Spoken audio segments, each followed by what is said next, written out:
बवासीर पाइल्स एक इंतहाई तकलीफदा मर्ज जो इस मर्ज से मुतासिर हैं वही जानते हैं। अगर आप भी इस मर्ज में मुब्तला हैं तो घबराइए नहीं। बवासीर का 100% शर्तिया इलाज, जी हाँ, गारंटेड इलाज फैजान मदीना हर्बल ट्रीटमेंट पर। बवासीर चाहे खूनी हो, बादी हो कि कौमी, बगैर ऑपरेशन के सालों पुरानी बवासीर का 100% गारंटेड इलाज। अगली खबर आप देख सकते हैं जो कि संगारेड्डी के पास से है। संगारेड्डी के 12 मसाजिदों को नोटिस देने के बाद हल्के कारवान के मिले जनाब कौसफ मोहिउद्दीन वहां पर पहुंच जाते हैं और सीईओ से मुलाकात करते हैं और जायजा लेते हैं। तो आइए खबर आप देख सकते हैं संगारेड्डी से। बारोज़-ए-मिराज सदर मोहतरम जनाब नक़ीब मिल्लत बैरिस्टर असदुद्दीन साहब की हिदायत पर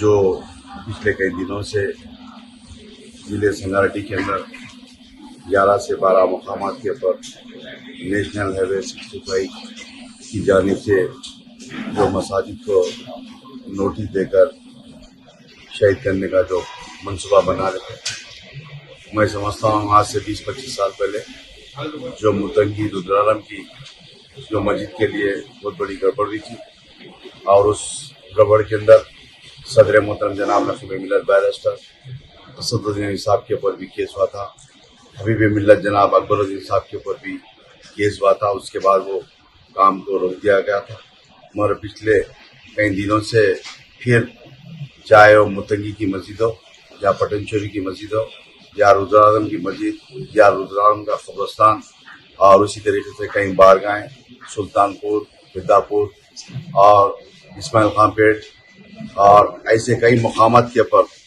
इन तमाम मसाजिद के कमेटी के जिम्मेदारों को नेशनल हाईवे की और आरडीओ की जानिब से नोटिस दिया जा रहा है और किसी के प्रेशर में आकर इन तमाम मसाजिद को बिगाड़ देने का एक मंसूबा बना रहे।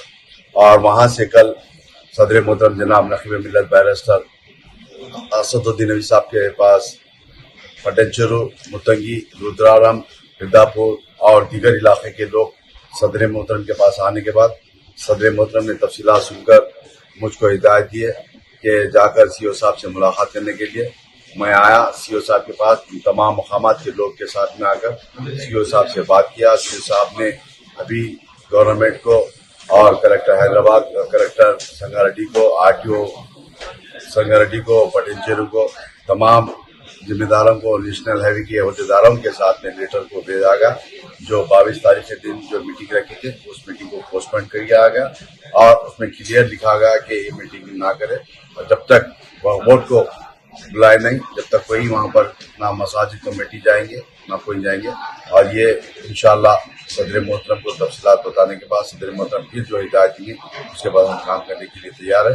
मगर आज यहाँ पर तमाम ऑफिसरों के पास, चेयरमैन वक्फ बोर्ड के पास, सीओ वक्फ बोर्ड के पास, तमाम के साथ में इन तमाम मकामात के लोगों के साथ में आकर बातचीत की गई और इंशाअल्लाह अल्लाह की इजाज़त से उम्मीद है कि काम को रोक दिया जाएगा और फिर इंशाअल्लाह कोई भी राय होगा तो आपके सामने बताया जाएगा। 11 मसाजिद का है, आप लोग को मालूम होगा 25 साल पहले बहुत बड़ी गड़बड़ हुई थी। सदर मोहतरम को भी उस केस के अंदर जेल को जाना पड़ा और हबीब मिल्लत को भी वहाँ पर जाना पड़ा। ये तमाम चीज को मालूम है। इंशाअल्लाह 11 से 12 मसाजिद का काम है। इंशाअल्लाह इन तमाम के लिए सदर मोहतरम बातचीत कर रहे हैं। साबिक़ा में भी मिनिस्टर से बात कर रहे थे, इंशाअल्लाह 2 दिन पहले भी बात करे सदर मोहतरम ने, फिर इंशाअल्लाह सदर मोहतरम को बताने के बाद सदर मोहतरम जो हिदायत दी काम करेंगे। फैजान मदीना हर्बल ट्रीटमेंट, पैरामेंट कॉलोनी, टोली चौकी पर। इस मर्ज से मुतासिर मुल्क और बैरून मुल्क के कई मरीज शिफा पा चुके हैं। गुज़िश्ता 14 सालों से हकीम सैयद नजमुद्दीन आपकी खिदमत में मुख्तलिफ बीमारियों का इलाज कर रहे हैं। किडनी स्टोन का भी इंशाअल्लाह गारंटेड इलाज होगा। किडनी स्टोन की तकलीफ में सिर्फ 5 मिनट में इफाका होगा। इंशाअल्लाह कुछ ही दिनों में स्टोन से भी राहत मिलेगी। और भी अमराज जैसे ज्वाइंट पेन, माइग्रेन, साइनस, मर्दाना कमजोरी, इन सब के लिए भी काफी उम्दा किस्म की दवाएं दस्तियाब हैं। 100% प्योर ऑर्गेनिक शहद भी दस्तियाब है। फैजान मदीना हर्बल ट्रीटमेंट, पैरामेंट कॉलोनी, टोली चौकी, हैदराबाद।